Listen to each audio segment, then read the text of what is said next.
Well, I'm out working in the garden, so I got a little grub on me, but I got mail. The mailman pulled up. So we'll see. Oh, okay. Tack cable for my bike. I needed one endless get boogery on it.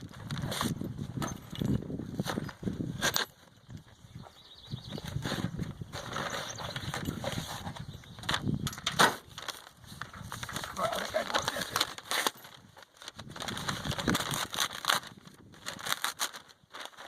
Now, what I do, I watch on eBay, and a lot of times people that are selling bike parts, you know, they'll take a bike and they'll strip it down and then sell the major parts off. But a lot of times they have leftovers. You know, screws, bolts, little parts. And I keep my eye out for them because you can pick up odd little pieces that would be hard to find otherwise.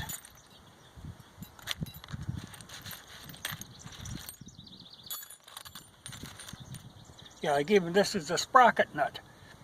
They can be hard to find. This is a clutch bushing. But all that stuff, you know, it comes up, yeah, like this would be the sprocket spacer.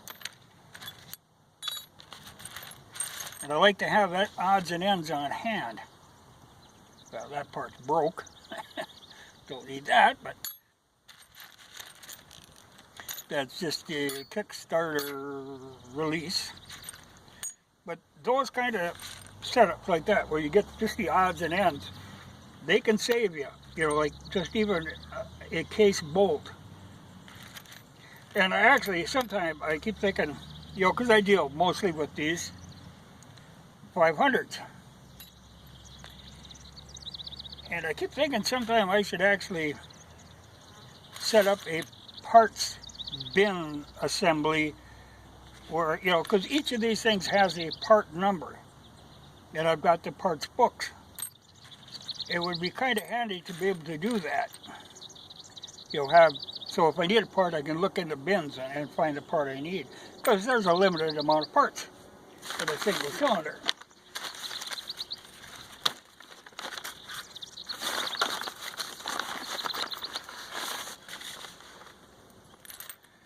But they're all, you know, I mean, it's hard to find. If you need a single part, it can be hard to find that. Well, now I got the assortment. Makes it a lot easier.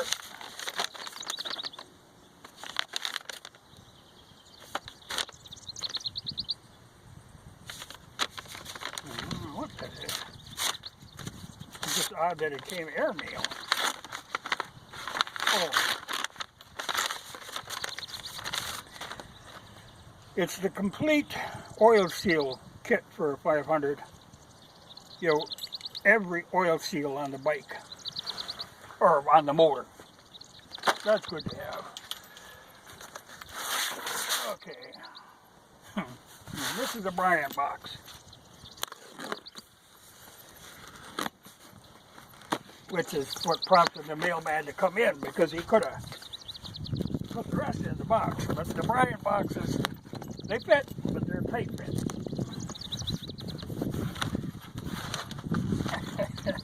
And we'll see what we got. And this, I bet, is your old friend Moxie.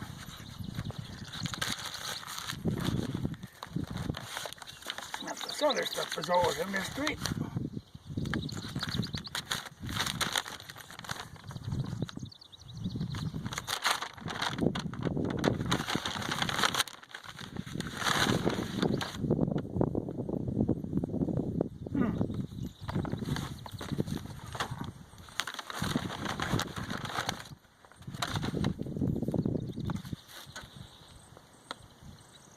Icelandic spring water.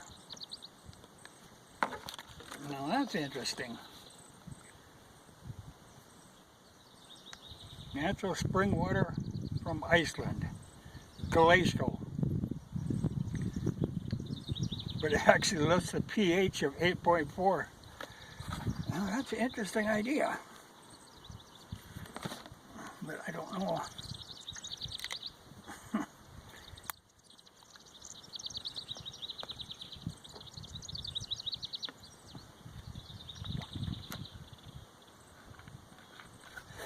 Yeah, it's water, but it's absolutely tasteless water. There's no aftertaste whatsoever to it. But that's interesting.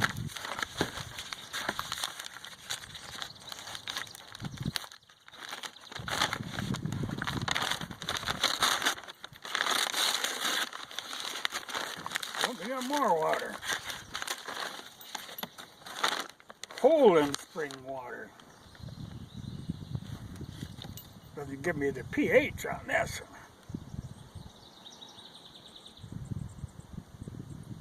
Well, that's interesting.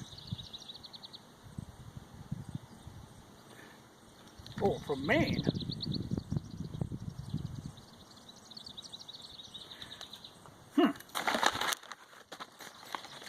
Well, I guess water's a business.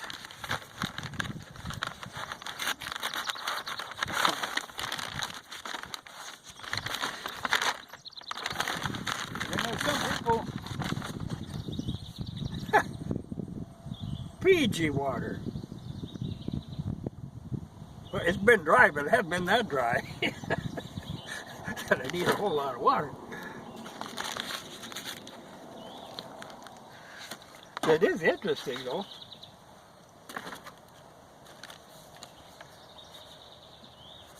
Look at that Icelandic.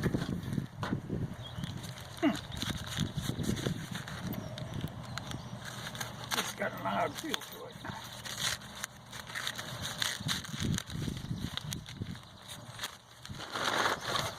Cheddar cheese.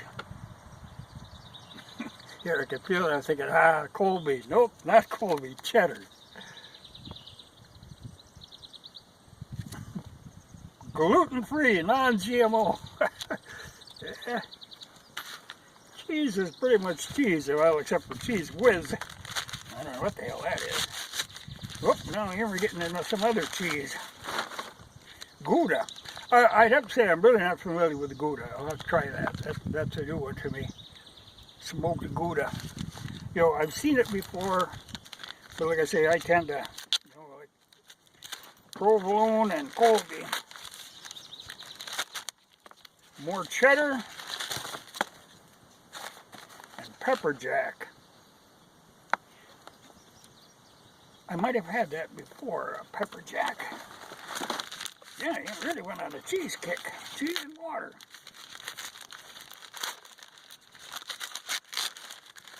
More pepper jack.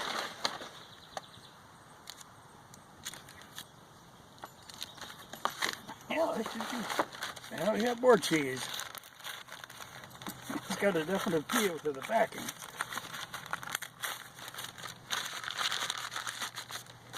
But bacon Gouda.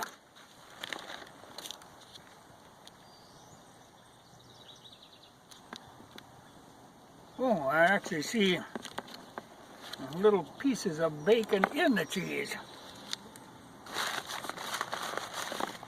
Yeah, this must be another cheese.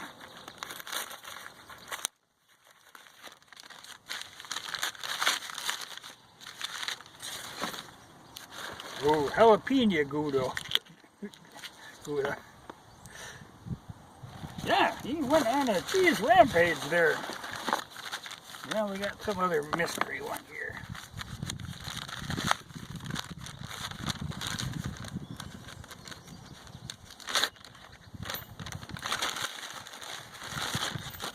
Oh, M&M's. That's something there. Cups of cheese. Yeah. And, of course, there is the inevitable pile of Slim Jims. Plenty of them. But the cheese is a new one. But that is a variety.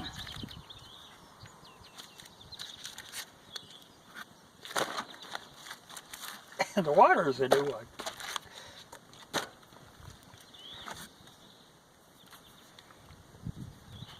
Yeah, this water's got to be big business.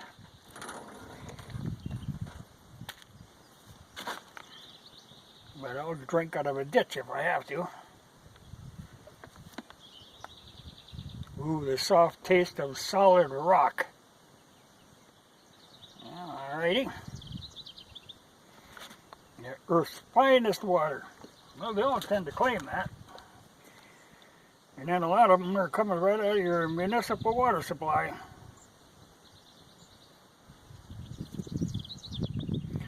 But some of that's getting a little chancy. Yeah, this is Maine. Interesting.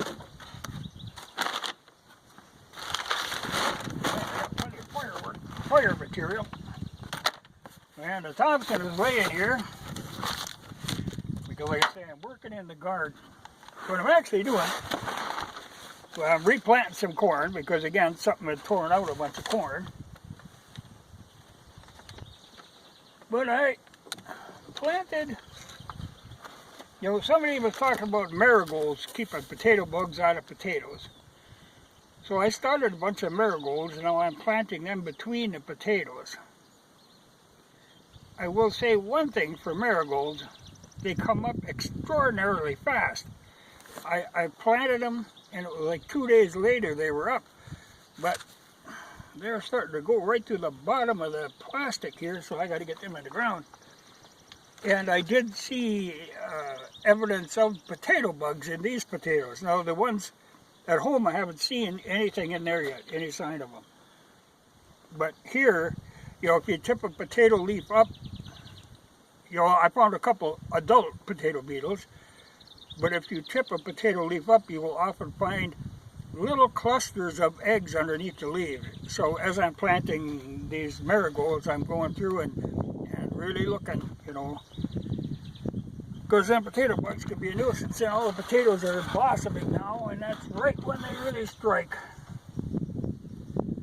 But the Thompson is to keep an eye out for gophers. I still haven't figured out for sure what it was that was pulling up the corn or digging out the corn, but there was a bird that I was not familiar with sitting on the fence watching me very closely, like he was watching to see where every seed went.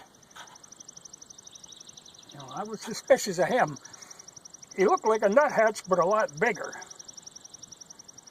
But he had a beak on him, and he could easily pull corn out. So I don't know. It's still a mystery what was taking that corn out, but we got an inch of rain yesterday, so I figured, well, now was a good time to plant. But I have seen gophers in beans, so the Thompson is long for gopher eradication. He's got the capacity you need to put the fear of God in a gopher.